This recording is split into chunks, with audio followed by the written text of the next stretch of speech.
How to automatically disable navigation bar on Android. Hi everyone, welcome back to the channel. This is Rose and I'll guide you on how to automatically disable navigation bar on Android. Watch the video till the end and without further ado, let's begin. As you can see at the bottom, there is the navigation bar on my Android device. If you have also, you need to go ahead and open settings. From the settings menu, select home screen and lock screen option and scroll down. From you might be looking for a section, tap on system navigation and here you will get the option of buttons and gestures.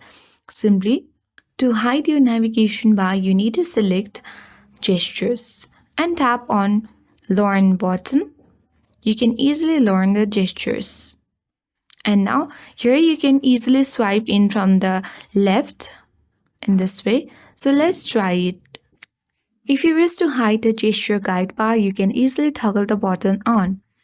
You can even switch to previous app you would like to and miss task prevention also.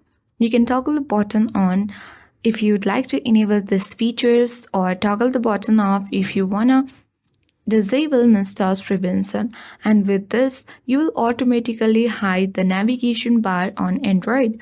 I hope this guide worked, and if you are new to our channel, hit the like button and subscribe. Thank you for watching and I'll see you in the next video.